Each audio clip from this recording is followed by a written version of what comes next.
Support के बगैर आसान नहीं होगा और यही उसका सबसे कमजोर पहलू है। एलएसी पर खूनी संघर्ष से साफ हो गया है कि विवाद सुलझाने के लिए चीन बातचीत का सिर्फ ड्रामा ही कर रहा है। दरअसल वो चाहता नहीं है कि जो सिचुएशन है नॉर्मल हो जाए, वो तनाव की स्थिति को बनाए रखना चाहता है।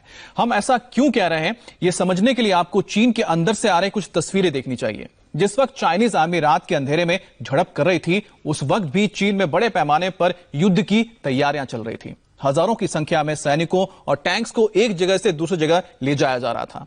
युद्ध जैसे हालात में क्या होगा, इसका रिहर्सल किया जा रहा था। तस्वीरें देखकर ऐसा लगता है कि जैसे चीन कुछ बड़ा ही प्लान कर रहा है। एलएसी पर जो कुछ भी हुआ वो सीधे तौर पर चाइनीज राष्ट्रपति के इशारों पर हुआ। चीन के भीतर इस वक्त जो कुछ भी हो रहा है, जैसी तस्वीरें आ रही हैं, उसके पीछे एक बहुत बड़ी वजह है। आज हम आपको इन सारी बातों और वजहों की इनसाइड स्टोरी भी बताएंगे, लेकिन उससे पहले चीनी सैनिकों की वीडियो और उसकी लोकेशन को डिकोड करते हैं और इसके लिए आपको सबसे पहले कुछ तस्वीरें दिखाते हैं। ये तस्वीरें बहुत कुछ कहती हैं, कुछ इशारा कर रही हैं, क्योंकि चीन में कुछ तो गड़बड़ चल रहा है।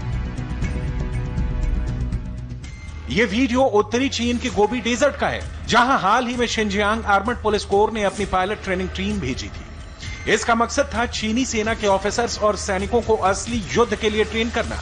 इसके लिए गोबी डेजर्ट में मुश्किल से मुश्किल परिस्थितियां बनाई गई थी। सब कुछ रियल वॉर जैसा था। वीडियो नंबर 2 पामीर प्लेटो का है, जहां कुछ दिनों पहले 4000 मीटर की ऊंचाई पर Xinjiang core of the armoured police के टुकड़े ने वॉर लाइक सिचुएशन के दौरान पहाड़ी इलाकों में युद्ध की ट्रेनिंग की थी।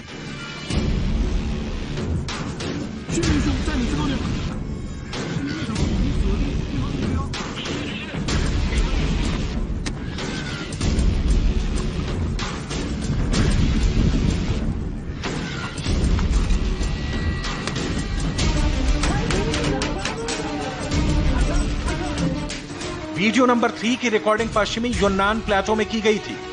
यहां चीन की सेना की आर्टिलरी यूनिट ने लाइव फायर एक्सरसाइज की ड्रिल की थी। इसका मकसद था चीनी सेना की आर्टिलरी यूनिट की तैयारियों को परखना। चीनी सैनिक कितनी तेजी और कितने सटीक निशाने के साथ हमला कर सकते हैं, इसका भी डेमो दिया गया था।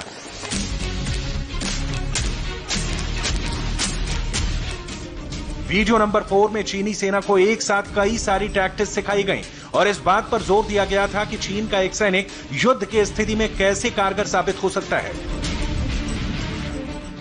ठीक इसी तरह वीडियो नंबर 5 में हथियारों और गोला बारूद के कई राउंड छोड़ने की प्रैक्टिस की गई। चीनी सेना ने अपने हथियारों को भी परखा और उन्हें चलाने वाले ऑफिसर्स और सैनिकों की ट्रेनिंग का भी जायजा लिया।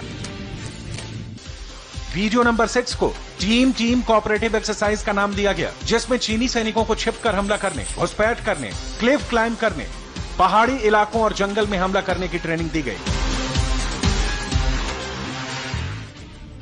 वीडियो नंबर 7 की shooting line of actual control के बिल्कुल पास हुई और इसका लोकेशन था तिब्बत मिलिट्री रीजन, जहां चीन की सेना की सिंथेटिक ब्रिगेड ने 4500 मीटर की ऊंचाई पर युद्ध जैसे हालात में ट्रेनिंग की। चीनी सैनिकों को 10 किलोमीटर पैदल चलने को कहा गया। कम्युनिकेशन सिस्टम कैसे जाम करना है, यह बताया गया और हल्के हथियार चलाने की प्रैक्टिस भी की गई।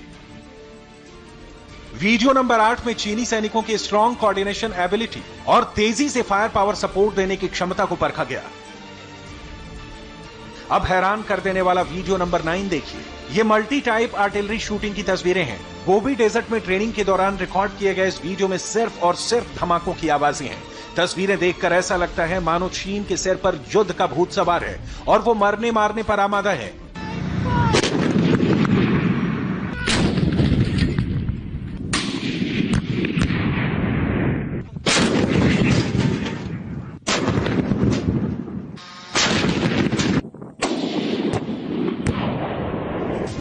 वीडियो नंबर 10 में सब कुछ वैसा ही है जैसा पिछले वीडियो में था। चीनी सैनिकों को युद्ध के हालात में तैयार होते दिखाया गया, एक जगह से दूसरी जगह जाते हुए दिखाया गया और फिर वही हुआ जैसा युद्ध में होता है।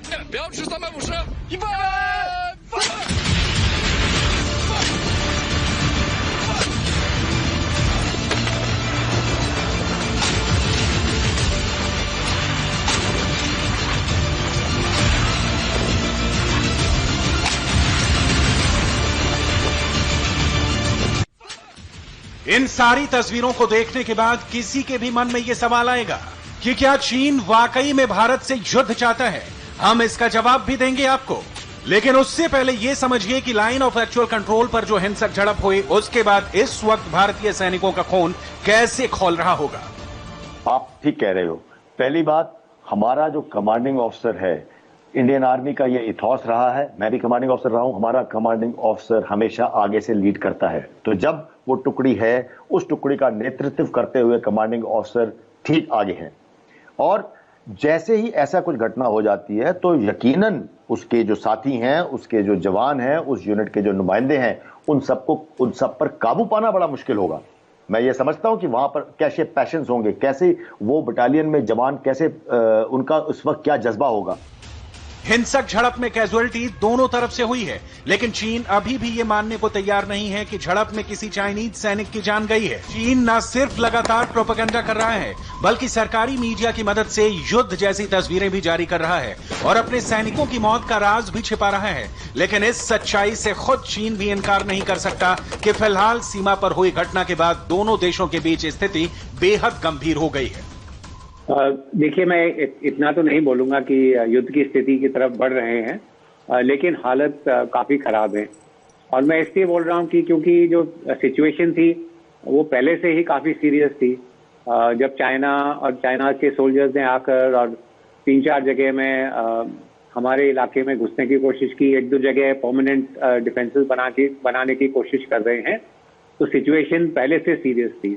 और अब जब हमारे एक ऑफिसर और 2 जवान शहीद हो गए हैं, मेरे हिसाब से सिचुएशन काफी सीरियस है और इसको बड़ी मुश्किल से सही करना होगा।